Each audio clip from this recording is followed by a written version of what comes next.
Seja bem-vinda, seja bem-vindo ao programa Vida de Cão, onde eu falo como levar bem-estar aos cães. Vida de cão vai deixar de ser sinônimo de vida ruim, vai passar a ser sinônimo de vida boa e cheia de bem-estar. Eu sou a Alessandra Caprara e hoje eu vou falar a diferença entre ansiedade e medo e por que é muito importante saber essa diferença. Bom, pelo menos eu acho muito importante, porque eu passei bastante tempo assim da minha carreira sem saber essa diferença e perdendo a oportunidade de fazer pequenos ajustes que lá no fim fazem toda a diferença. E quando a gente fala de medo e ansiedade, a gente está falando, no final das contas, dos sinais que os cães emitem para nós. Porque a forma da gente verificar qual tipo de reação o cachorro está tendo é através dos sinais que eles dão para nós. Isso só já é um desafio, porque os sinais, eles têm bastante do fator genético. A gente vem conversando, né? Eu sempre falo com meus alunos e eu falo também nos conteúdos que o fator genético é muito importante, porque é aquela coisa que vem, hereditariedade, né? Que vem lá dos lobos, do que deu certo. Então, porque os sinais, uma parte deles é ligado ao que deu certo ao longo da existência de um lobo a partir do momento que ele se torna um cachorro.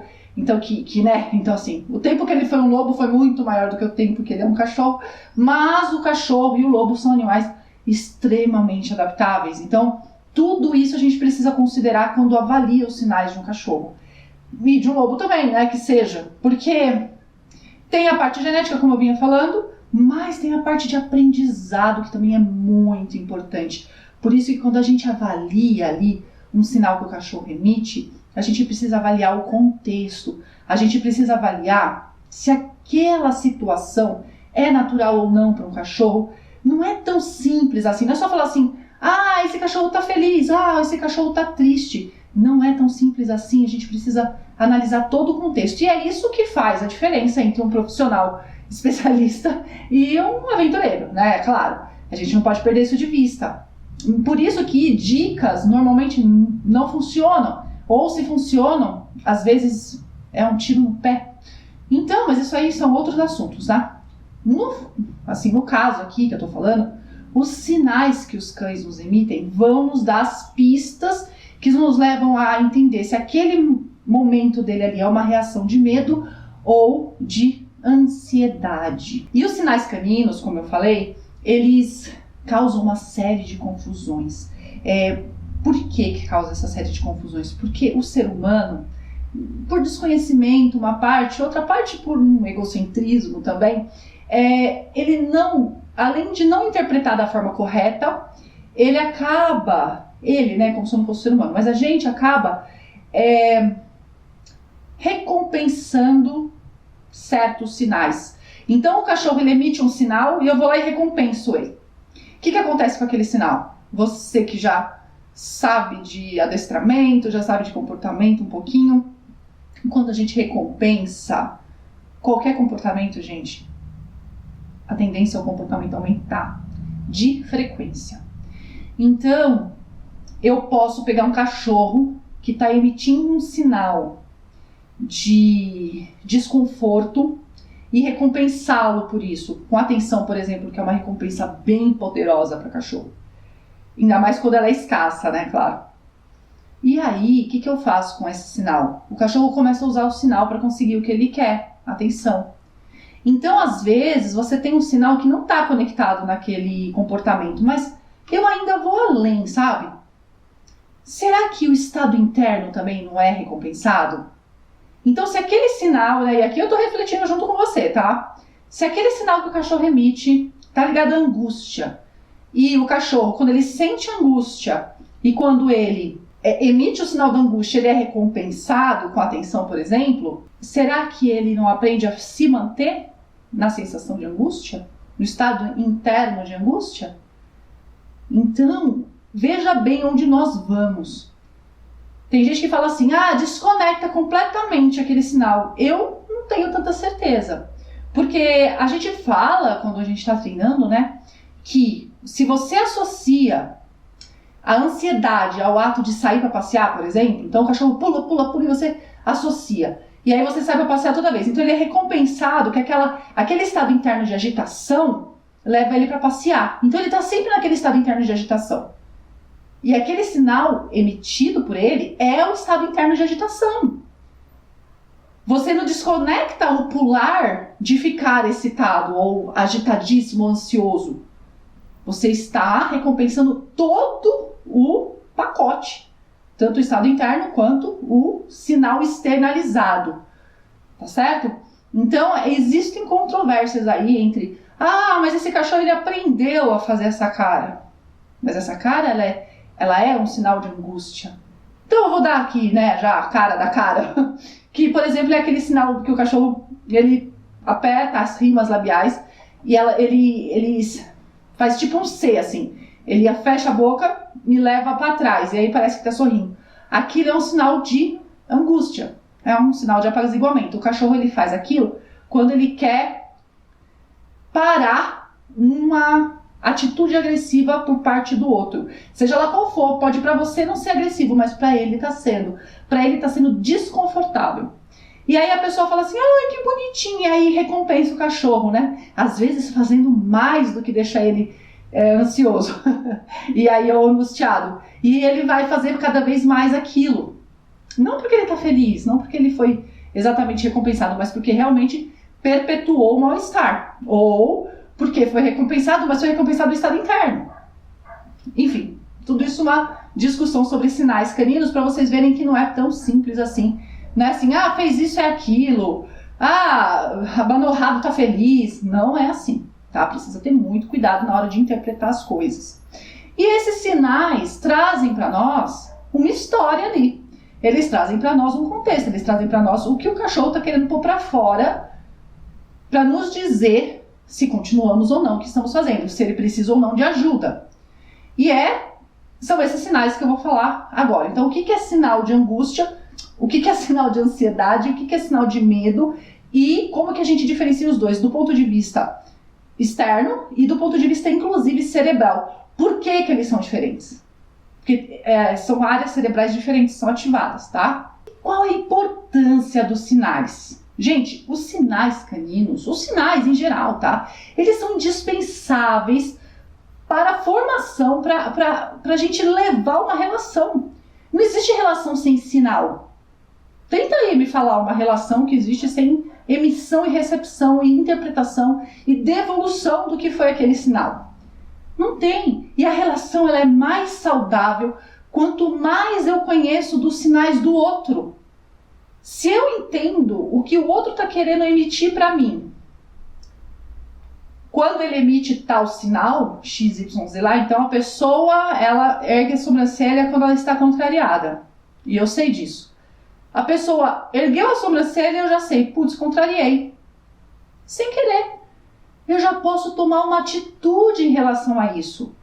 E, gente, isso é amor. É reconhecer, é conhecer. Quem me acompanha sabe quem que eu sigo, né, em relação a amor.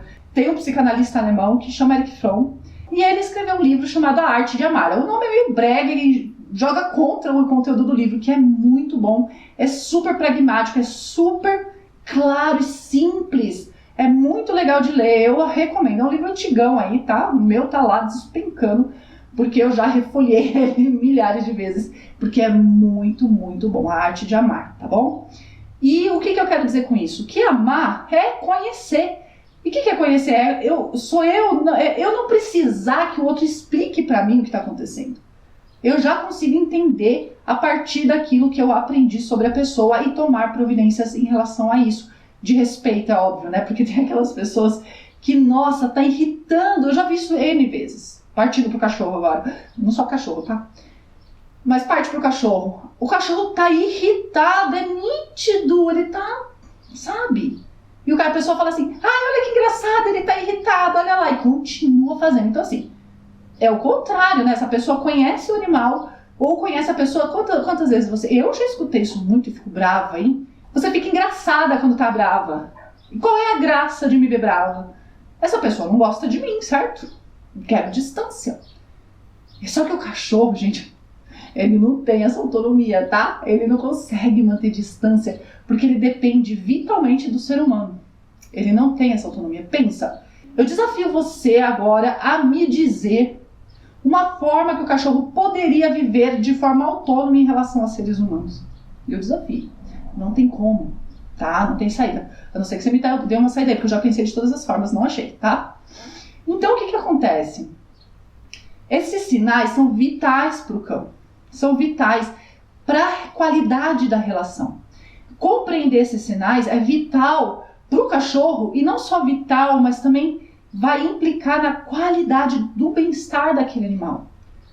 A gente está dando bem-estar para o cachorro quando a gente incentiva, ou mesmo premia, ou mesmo ignora a manifestação de desconforto? E por isso, a gente precisa dar muita atenção para os sinais dos cães, tá bom? E tem muita confusão em relação a isso, tem muita humanização, tem muita distorção, olha, é uma área cheia de espinhos aí, tá? E é cheia de espinhos, gente, e é terrível, porque imagina, se sinal é fundamental para a qualidade de uma relação, imagina se a gente não tem essa interpretação de forma correta. O que acontece com a relação? Rompe. E aí as pessoas falam assim, tem outra ideia errada, distorcida, que rompimento de relação é quando a pessoa pega o cachorro e joga na rua. Não é, gente. Porque esse risco, ele é potencial durante toda a vida do animal. E qual que é a única forma de não haver abandono? De qualquer coisa. Vamos pensar numa caneca. Abandono de caneca seria eu jogar minha caneca fora, certo? Isso a grosso modo. Ou colocá-la bem no fundo de uma gaveta ou de uma prateleira e deixar lá tomando pó. Isso também é uma forma de abandono. Um abandono de uma pessoa apegada, inclusive, né? Eu não dou, mas eu não quero usar. Vai ficar lá guardadinha no cantinho. Por que isso, gente? Porque não tem história. Se eu não crio história com aquela entidade, qualquer que seja ela animada ou inanimada, eu não tenho vínculo. E se eu não tenho vínculo, eu não estou junto. Eu não faço questão de estar junto. E se eu não faço questão de estar junto, configurou-se o abandono. Porque eu sempre vou ter algo prioritário em relação àquilo. E os animais, gente, a gente precisa entender e não aceitar, mas compreender que os animais são tratados como objetos. Então a gente entende que são tratados como objetos e a gente não aceita. Ou seja, a gente trabalha para que isso mude, certo? E aí o que a gente faz? A gente precisa ajudar os seres humanos a terem história com aquele cachorro. Muitas histórias. E não é só com objeto não, tá, gente? Pessoas com quem você não tem história, elas acabam de escanteio. Agora, com quem você tem história, você fica revivendo aquelas histórias, você tem um vínculo afetivo, que é o que faz as relações terem qualidade. Então, o sinal, ele é muito importante. O papel do profissional é o quê? É ajudar os tutores a entender os sinais dos cachorros. O quanto a gente está fazendo isso hoje. Não é só dar dica para o cachorro parar de fazer xixi no tapete. Isso também. Mas vai antes. Porque a qualidade da relação vai não garantir, mas aumentar a chance daquele cachorro não ficar em abandono potencial. E como se forma um sinal? Um sinal, ele vem de uma série de fatores. Uma delas é a hormonal. Então existe lá uma cascata de hormônios que deflagra o estado interno. O estado interno, ele tem a ver com o estímulo do ambiente e a história do bicho. Então, tem alguns estímulos que deflagram instintos e tem outros estímulos que deflagram questões individuais. E aí, isso tudo vai se transformar num sinal, tá? Então, essa parte hormonal, ela é um tanto genética, um tanto aprendida, mas o aprendido também está com base na genética, porque um cachorro que tem medo de uma coisa muito específica, por exemplo, um secador de cabelo lá, que ele teve um trauma relacionado àquele barulho, vamos supor, tá? Isso aqui é uma hipótese. E ele ficou com medo do secador de cabelo, tá? Esse é um ponto. Aí esse cachorro, qual é o sistema que ele deflagra quando ele escuta o som do secador de cabelo? É o do medo. Por que é o do medo? Pode ser, tá? É o do medo no caso desse cachorro. Por que é o do medo? Porque aquele barulho do secador, ele faz o papel de uma ameaça para o cachorro. E aí, como que o cachorro se comporta frente a uma ameaça? Aí ele vai lá e deflagra a questão genética lá do que ele faz quando ele se sente ameaçado, que isso é genético. Isso já vem programado, porque o cachorro, por ser um cachorro vindo de um lobo, que tem a sua história, ele foi modelado pela natureza, pela seleção natural, a se comportar da forma XYZ diante de uma ameaça. E ele vai se comportar. Entende? Então, o que representa aquele estímulo para o cachorro e qual que é a cascata hormonal, que é genética, que ela deflagra? E aí ele vai manifestar aquele sinal.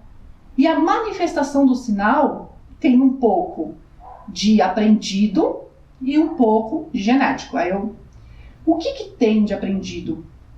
Se esse cachorro ele emite um sinal, vamos supor, torna-se uma ameaça para ele quando eu tento colocar a mão nele quando ele está comendo um osso. Torna-se uma ameaça.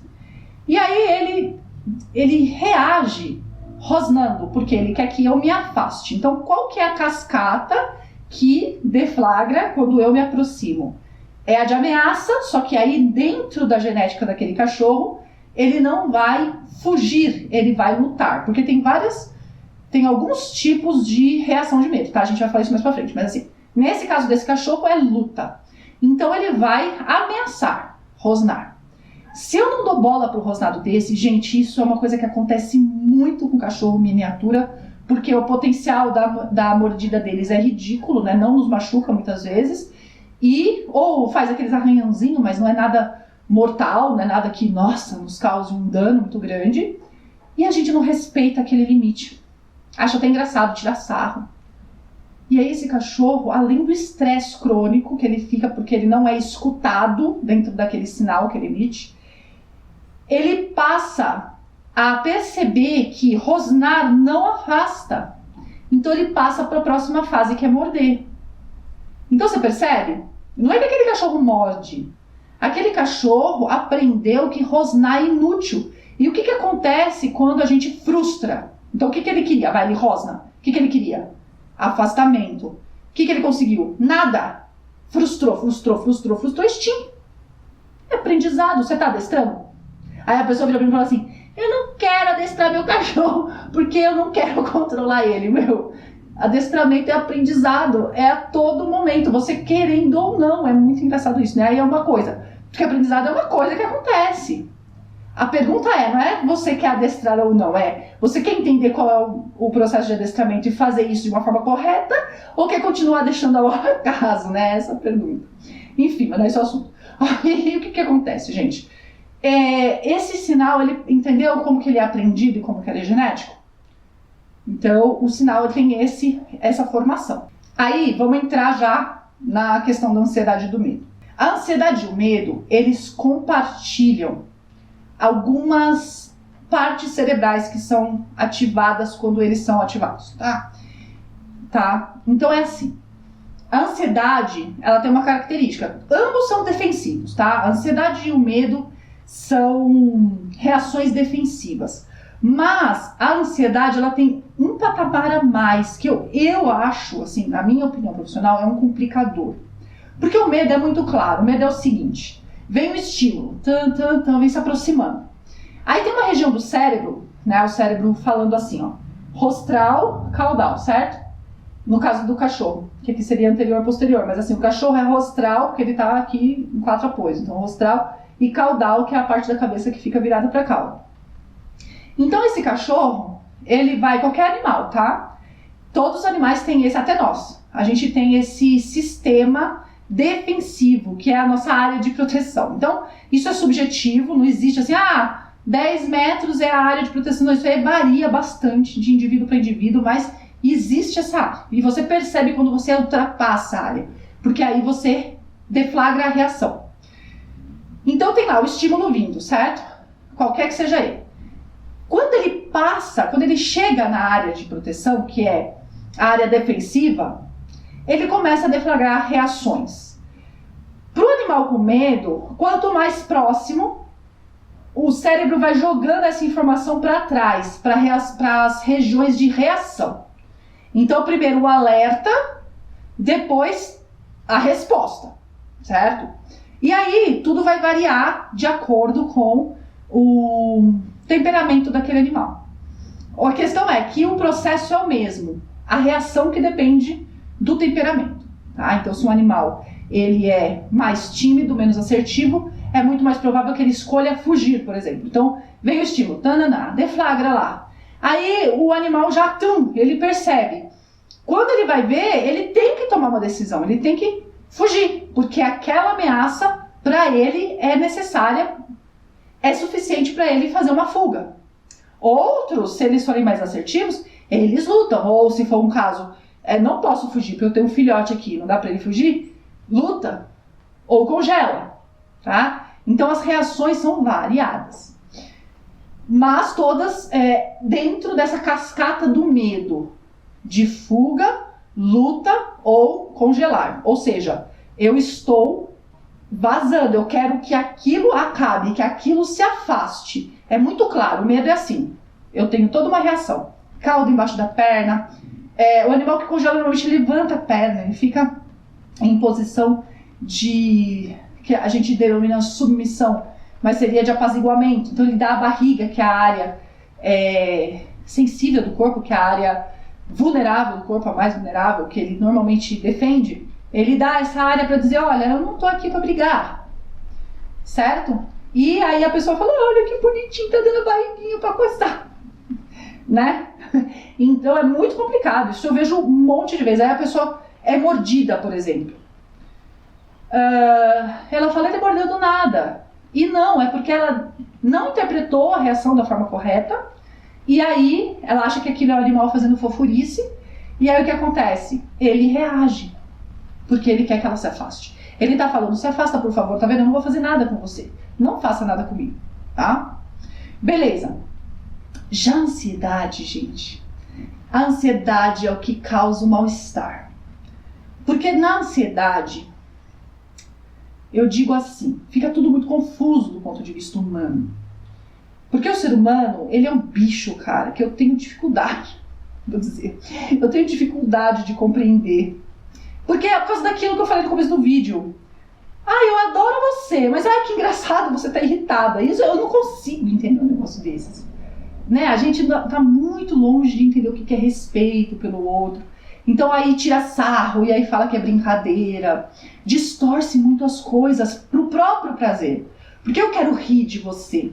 Então não importa o que você tá sentindo. Eu finjo que me importo, mas não me importo. E isso se estende ao cachorro. Isso é um abuso, né, gente? É uma forma de abuso. E isso se estende ao cachorro. Ainda mais por quê? Porque o cachorro não tem poder nenhum para sair daquela situação. E aí a coisa piora. Normalmente eu faço paralelo bastante com criança, que dá na mesma, né? Que criança cresce depois. O cachorro não, ele fica assim nessa situação o resto da vida. E não tem o que fazer. O caso é que a ansiedade, o que ela tem a mais do medo? Ela tem uma crise, um conflito, tá? Porque pensa bem, eu, cachorro, dependo de você, humano. Se eu te desagrado em algum ponto, eu serei punido. E o cachorro, gente, ele vai entendendo esse processo, não sei se com esse pensamento, mas ele entende que ele depende de você para certas coisas e que se ele faz XYZ, você se desagrada, ele tem punição, ele vai entendendo todo esse processo. O que gera recompensa, o que gera punição, o que gera satisfação de necessidade, o que gera abandono. Ele vai entendendo esses padrões, mesmo que não exista padrão. E se não existe padrão, gente, é pior ainda. Porque imagina só. Um dia, você chega em casa e o cachorro pula em você. Faz festinha, você faz festinha junto. Que bonitinho, tá. Beleza, fez feliz, vamos brincar, vamos, né, comer, tal, beber água, fazer xixi. Beleza. Aí no outro dia você chega. O cachorro vem fazer festinha pra você de novo. E pula. Aí o que você faz? Sai, cachorro! Aí o cachorro fica assim, fala, oi? Por que ontem sim, hoje não? Eles não entendem essa questão. Talvez depois de muito tempo de treinamento possam até entender essa discriminação sutil. Mas de começo ali, não. E na verdade, pra você tava tudo muito claro. Ontem era domingo, eu tava com roupa de casa e ele podia pular em mim. Hoje eu acabei de chegar do trabalho, minha meia calça ou meu terno, e ele não podia pular em mim. Olha só, ele pisou no cocô e pisou no meu terno. O cachorro não tá nem aí se é seu terno, nem aí se é sua saia, se é sua meia calça, ou se é a roupa de domingo. Então, essas coisas geram a ansiedade. Por quê? O que o cachorro quer? Atenção. Atenção é vital para o cachorro, tá? Aí você chega e faz festinha, recompensou. Só que não é qualquer recompensa, é uma recompensa potencializada, porque é uma coisa que é vital para o cachorro, que é uma necessidade natural e que ele deseja naquele momento. Então é a melhor, é a recompensa ideal que a gente fala.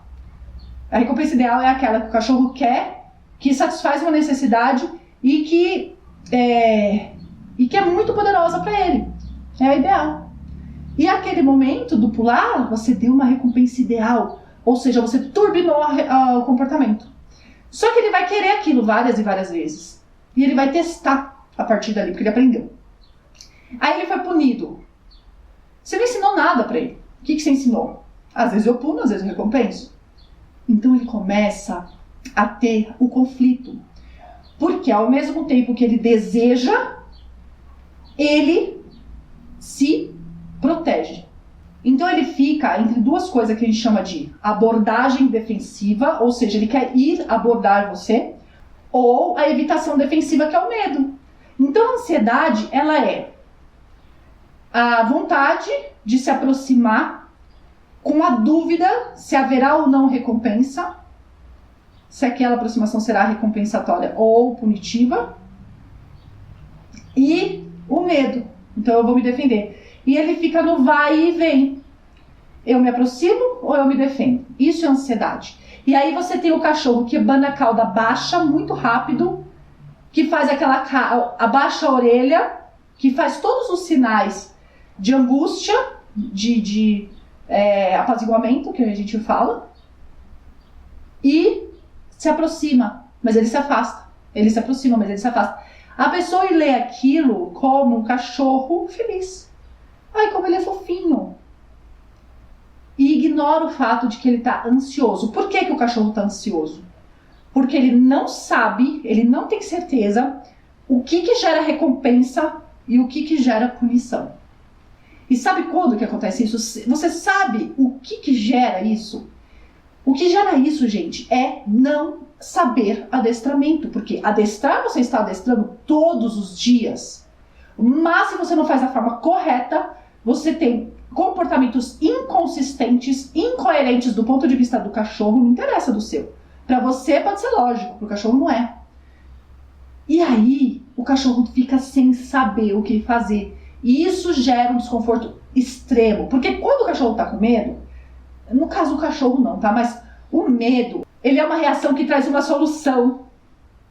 Então o cachorro, ele tem certeza do que ele vai fazer. Ele quer evitar aquele estímulo. E ele foge, luta ou congela. A ansiedade não. A ansiedade é a incerteza, gente. É horrível. Eu não vou nem, sabe, eu não vou ficar explicando aqui o óbvio, entendeu? O que nós, profissionais, precisamos estimular no tutor? Que haja esse conhecimento. Estabelecer a via de comunicação. Via de comunicação do cachorro não é supérfluo, não é você controlar o cachorro. Estabelecer uma via de comunicação com o cachorro é você dar certeza para ele do que gera punição e do que gera recompensa. Ah, mas eu não puno meu cachorro. Pune. Você não sabe o que é punição, mas você pune. Com certeza, todo mundo pune, todo mundo nesse mundo. Existem várias formas de punição, isso é um outro assunto, eu vou gravar outro vídeo sobre isso. Mas punição não é isso que você está pensando. Punir não é bater? Também. Punir não é dar borrifada na cara? Também. Mas não é só isso. Quando você não atende um telefonema insistente, você está punindo por frustração, tá? Eu falei que era outro assunto e vai ser outro assunto, tá? Mas o fato é, você pune sim e pune o cachorro sim. É impossível uma convivência sem punição. E se ele está aprendendo é porque pune e porque recompensa sim. Não existe aprendizado só com recompensa e não tem discussão em relação a isso. E é esse o ponto que eu queria chegar. Para que então que a gente quer saber a diferença entre ansiedade e medo? Para abordar. Se o cão tá ansioso, e olha, sinceramente, eu não conheço um cachorro que não seja ansioso, gente. Sinceramente. Porque a gente tá falhando muito com o aprendizado deles. Muito mesmo, ainda. Então, com certeza você vai pegar muitos casos de ansiedade. E aí a pessoa vê, quando ela olha o cachorro, o que ela enxerga? Um cachorro feliz, querendo falar oi pro tutor, e um cachorro com medo. Aí ela começa a abordar aquilo como medo. Porque a gente fala, né, que quando o cachorro tá com medo, ele se afasta. Mas não é para abordar como medo somente. Você precisa abordar na relação do tutor com o cachorro. Não é só um treinamento. É mudar os hábitos do tutor, porque senão a ansiedade não acaba e o medo não vai embora. Porque o medo dele é porque a potencial ameaça não está clara. Não existe uma ameaça clara ali. Se ela fosse clara, ele teria definido o comportamento dele. Ele não está nada definido. Ele quer aproximar, mas ele está fugindo. Ele aproxima e foge. Para poder entender primeiro, antes, se ele pode chegar ou não. E tem vezes que nem com essa estratégia ele não consegue. E sabe o que acontece quando essa situação se concretiza? Ou seja, nenhuma concretização, que o cachorro precisa entender. O que acontece é que o estado interno de estresse perpetua. Porque o medo, o que é o medo? Ele é uma elevação aguda do estresse e uma resolução. Porque as reações de estresse, gente, elas não são ruins em si. A situação de estresse, ela leva ao aprendizado e ao novo equilíbrio, ou ao equilíbrio possível naquele momento. Ela leva para uma resolução. Então, vem vindo um predador, estresse, fuga, resolveu o problema. Se o animal for capaz de fugir de forma eficaz. Agora, quando o estresse vira crônico, que não tem resolução, ou seja, não existe medo, mas existe. Porque não é exatamente um estímulo de medo, é um estímulo de incerteza. Então aquele medo fica fazendo assim com a iminência do prazer e ele fica ali, sem resolução. Não tem uma resolução, não é um pico que resolve. É pico e cai. Não. Ele fica assim, ó. A iminência do prazer é a iminência do medo. A iminência do prazer é a iminência da fuga. A iminência do prazer é a iminência do ataque. E aí o corpo vai ficando adoecido, porque esses hormônios que são liberados, eles vão ficar desequilibrando o corpo, porque ele não está indo para onde ele deve ir. Tá bom? Então, nós precisamos ser capazes de identificar um cão em ansiedade e saber resolver isso com toda certeza. Senão não é especialista, certo? Senão é aventureiro. Bom? Então a gente se vê no próximo vídeo.